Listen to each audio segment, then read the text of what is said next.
ये आप करने वाले हो? साथ में कर लेते बेटर है ना, नहीं तो बाद में मेरे से होगा ही नहीं। तुम जब तक साथ में हो तब तक कर लेते हैं ना। ASR limited mainly produces product L.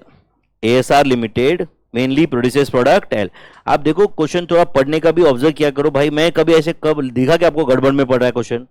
Question ठीक से नहीं पढ़ेंगे तो आंसर सही आने का क्या चांस है यार?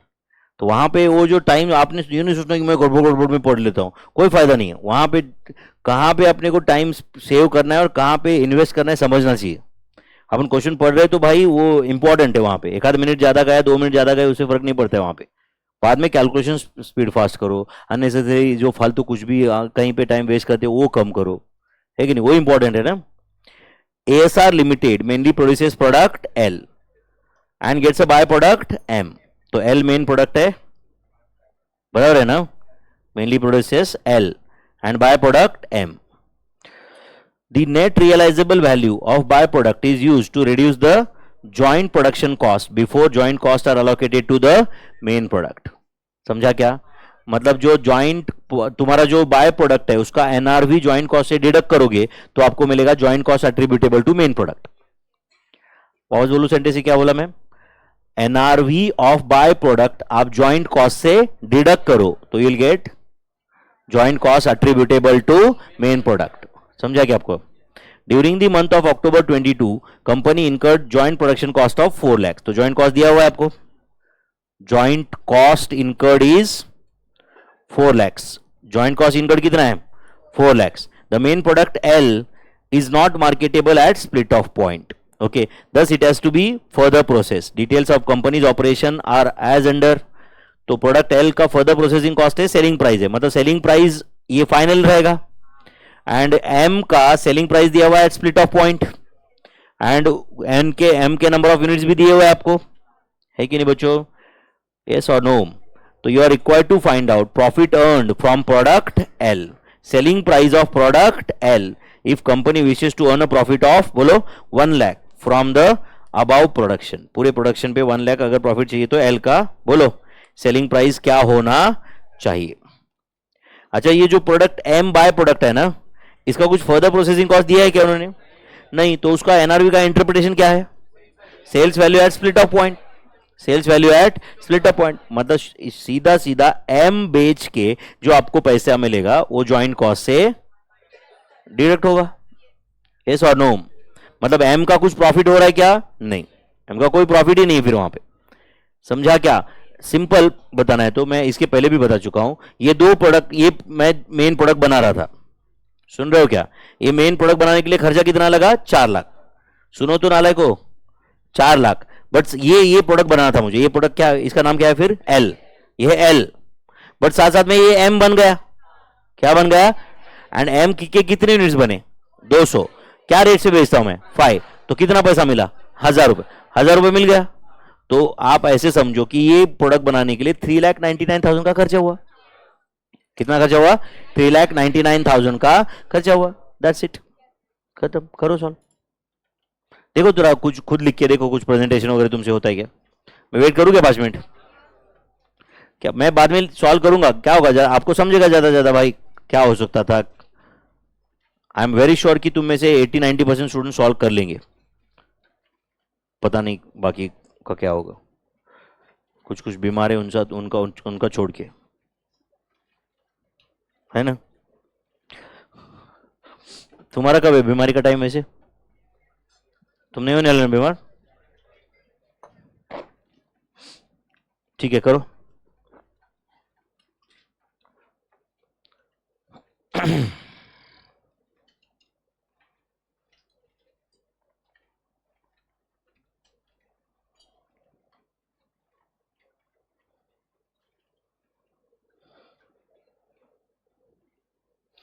अगर अन्य से एक दूसरे से फालतू बातें करते बैठना है तो छोड़ दो, फिर मैं सॉल्व कर देता हूं।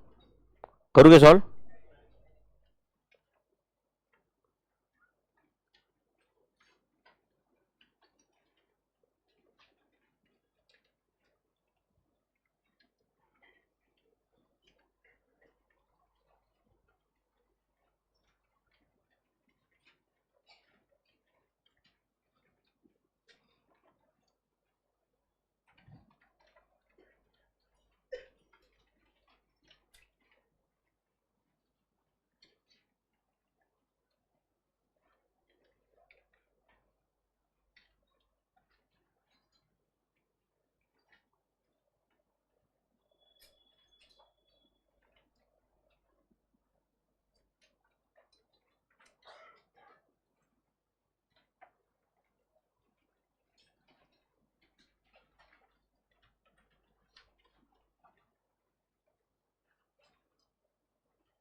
डन का कुछ एक टेबल वोल तो बनाए क्या कुछ?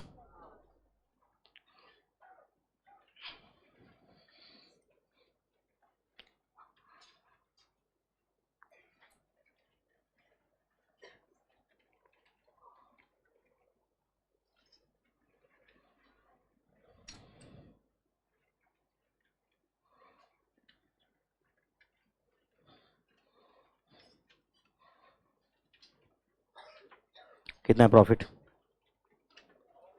लॉस है कितना? 50,000 का। अच्छा, ये तो फर्स्ट क्वेश्चन का आंसर हुआ। एंड फिर सेलिंग प्राइस क्या होना चाहिए? करेक्ट।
क्या फाइंड करें पहले अपन? कैलकुलेशन ऑफ, डायरेक्ट प्रॉफिट ही लिख देते। कैलकुलेशन ऑफ बोलो, profit earn from product L. Profit earned from product कौन सा? एल। मेन प्रोडक्ट एल है ना? Okay. Calculation of profit earn from main product L, particulars and amount.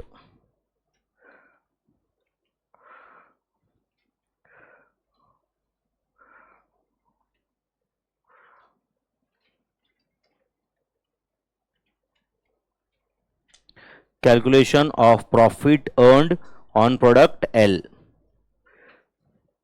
करना क्या भाई सॉल्व? बोलो क्या लिखो?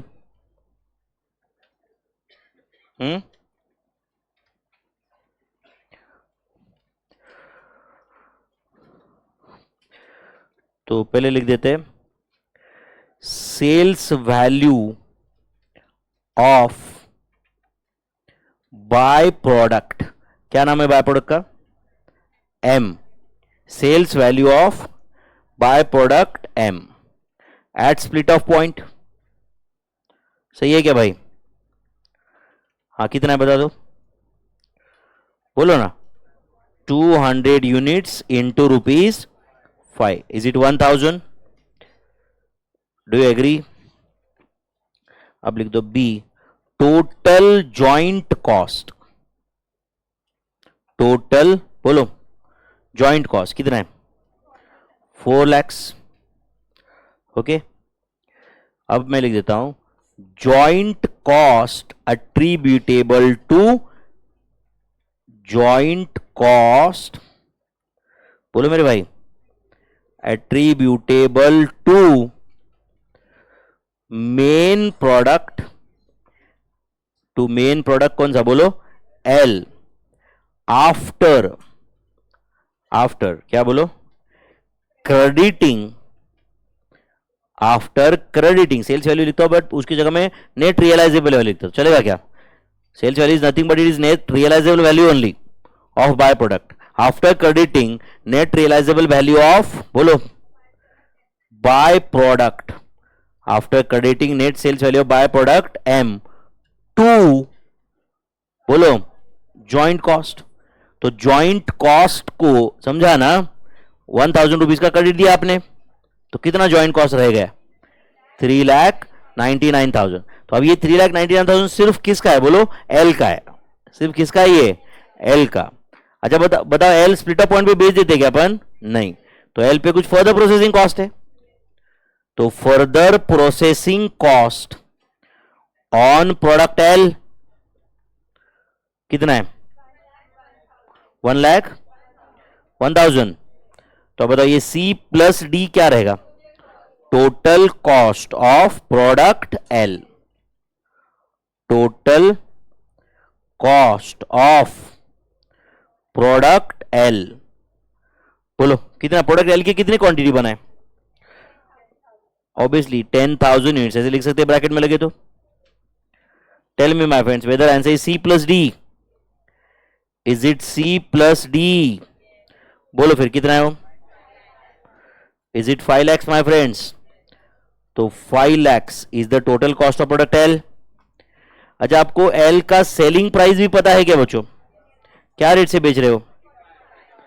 45। तो right down sales value of product L, sales value of product L. हाँ बोलो कितना है? 10,000 units into ₹45 per unit। Answer 4,50,000। तो सेल्स आया, कॉस्ट आया, तो तुम प्रॉफिट बना रहे हो या लॉस? तो राइट डाउन जी profit oblique loss. Tell me is it F minus E? तो ब्रैकेट में लिखो 50,000, ये निगेटिव 50,000 है ना भाई? क्या ये बोलो? निगेटिव 50,000। एग्रीड क्या? और एक क्वेश्चन पूछा है, लेकिन उन्होंने क्या पूछा है? चलो सेकंड वर्किंग क्या बोल रहा है? सेलिंग प्राइस पर, अभी सेलिंग प्राइस 45 निकाल दो फिर आपके दिमाग से। वो बोल रहा है सेलिंग प्राइस तुम सेट करो खुद। If company wants to earn a profit of 1 lakh, तो right down calculation of selling price, calculation of selling price in order to earn profit of rupees, in order to earn profit of rupees 1 lakh। सही है? Particulars amount लिख रहे भाई, particulars amount. चलो right down.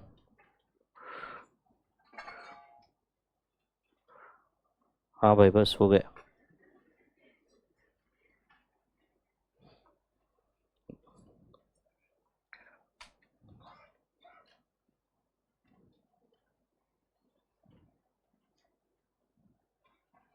बोलो total cost of 10,000 units of product L, 10,000 ही है ना?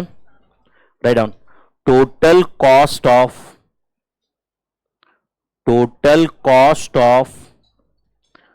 10,000 यूनिट्स ऑफ प्रोडक्ट एल कितना है?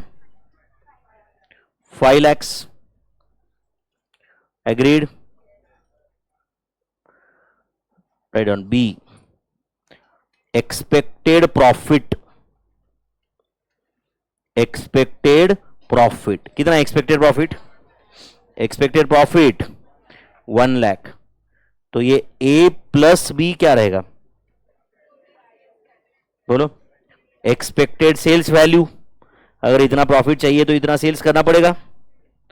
Expected sales value is it A plus B? 6 lakhs। सही है भाई? And write on D selling price per unit in order to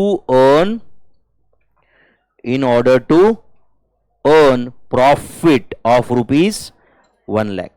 1 lakh का profit अगर चाहिए तो सेलिंग प्राइस पर यूनिट कितना रखना पड़ेगा? तो इसका आंसर है बोलो ₹6 lakhs या सी डिवाइडेड बाय 10,000 यूनिट्स। तो answer is ₹60 per unit. selling price per unit in order to earn profit of rupees 1 lakh.